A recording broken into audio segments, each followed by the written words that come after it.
ये आप क्रूड का देख रहे हो, ठीक है। ये आप क्रूड में देख रहे हो कि क्रूड क्या था कल के दिन। पूरा का पूरा आपको गिरावट नज़र आ रहा है क्रूड में, है ना। आप पूरा का पूरा गिरावट देख रहे हो। चलो इसे डे वाइज करके देखते हैं तो आपको क्लियर पता चलेगा। देखो, देखा आपने, इसमें पूरा गिरावट है। कल के दिन आपको इसमें गिरावट नज़र आ रहा है। ये गिरावट ही गिरावट है, मतलब ये सुपर ट्रेंड के पास आके अटका हुआ है। और इसी के बारे में हम लोग बात कर रहे थे कि यहाँ पे अब गिरावट दिख रहा है, कमज़ोरी दिख रही है। और कल बता दूँ, कल निफ्टी इंडेक्स जो था आपका ना, वो नहीं खुला हुआ था। तो उसके ओपन नहीं होने के कारण ये शाम में 6 बजे से खुला था और उसके बाद ये गिरावट है। और अब जो है 85 से 90 के आसपास ये है। और आज भी जिस हिसाब से ये इंडिकेटर है उस हिसाब से इसमें गिरावट होनी चाहिए, और गिरावट होकर के इसको नीचे की तरफ आनी चाहिए। और नीचे आता है तो ये EMA जब तोड़ेगा, यानी कि 7958 का, है ना, तो फिर आपको अच्छा खासा गिरावट दिख सकता है इसके नीचे।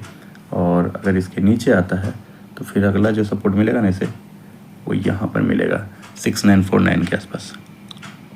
तो 6949 है, यानी 6950 के आसपास इसे एक सपोर्ट मिलेगा और तभी जाके कुछ मतलब रुक सकता है। तो अगर यहाँ तक आता है ना तो इंडेक्स में अच्छा खासा आपको बढ़ोतरी दिख सकता है। तो चलिए अब इंडेक्स को देखते हैं।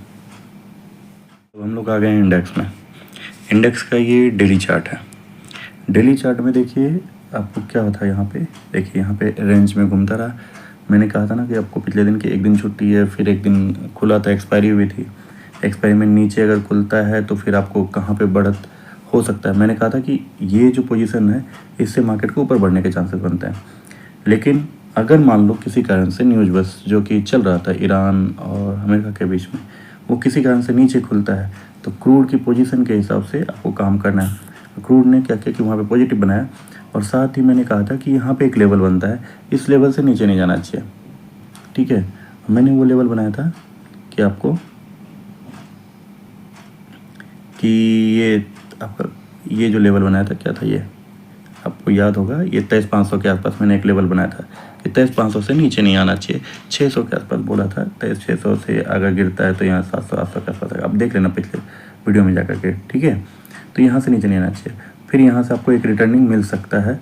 अगर आप देखना चाहो रिवर्सल अगर कुछ दिखे तो यहाँ से आप एक बाइंग कर सकते हो, ऐसा करके था। नहीं तो फिर नीचे का नीचे अगर बनता है, अगर इस पे यहाँ पे सस्टेन करता है EMA के पास, तो आपको नीचे करके करना चाहिए। अब आज क्या हो सकता है, अब देखो क्रूड जिस हिसाब से चल रहा है, क्रूड में क्या है कि क्रूड गिरावट है। तो जब क्रूड में गिरावट होता है तो मार्केट ऊपर जाती है ना। और जिस हिसाब से क्रूड में गिरावट है तो उस हिसाब से इसको ऊपर आना चाहिए। और अब ये जो लेवल बन गया आपका 24,000 वाला, अब जब तक इस लेवल को नहीं तोड़ता है ना तब तक आप कुछ नहीं कर सकते। तो इस लेवल पे आए ना तो ये 3 बार यहाँ पे आ चुका है, और ये जब चौथी बार दो बार आ चुका है, मतलब तीसरी बार जब आएगा यहाँ पे फिर से, तो तीसरी बार आएगा तो थोड़ा सा कमज़ोर हो जाता है। तो यहाँ पे अगर सस्टेन करता है, मानो थोड़ी देर सस्टेन करता है, 10-15 मिनट सस्टेन करता है, तो फिर आप समझ लो कि ये इसको तोड़ के ऊपर जाएगा। हाँ, लेकिन वही बात है जो मैंने पहले भी कहा कि अगर ये ज़्यादा देर तक सस्टेन करता है, यहीं पे घूमता रह गया तो फिर इसके नीचे आने के चांसेस होंगे। तो फिर आप रिवर्सल पे फोकस कीजिएगा, तो रिवर्सल यहाँ पे आपको अच्छा खासा मिल जाएगा। और वैसे भी यहाँ पे आपको सपोर्ट बहुत ज़्यादा है। देखिए EMA भी वहीं पे है, तो इस कारण से यहाँ पे आपको ये एक फोकस देना है। नहीं तो क्रूड के हिसाब से इसे ऊपर जाना चाहिए। और अगर अगला लेवल, अगर उसके अलावा अगला लेवल देखा जाए तो वो 300-350 वाला लेवल है, ठीक है। तो ये लेवल आपको जो पहले भी बता चुका हूँ यही है। अगर मान लो कि अगर ये किसी कारण से नीचे खुलता है, यानी यहाँ बीच में खुलता है, तो फिर ये यहीं पे आएगा। और ये लेवल जहाँ से ये रिटर्न मारा था 400-450 के आसपास से आपको रिवर्सल, आप इस पर चेक कर सकते हो, देख सकते हो। नहीं तो फिर अगर यहाँ तोड़ता है तो फिर आप नीचे के लिए आओ, और नीचे में आपको ये गिरावट आपको दिख सकता है बहुत लंबा, ठीक है।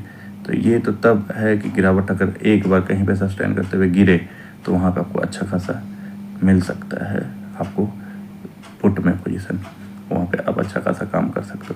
और ऊपर से आज बुधवार है तो कल सेंसेक्स की एक्सपायरी होगी, है ना, तो उस पर भी फोकस कर लेना है। तो वो कल कम करेंगे, आज हम देखते हैं इसी को, ठीक है।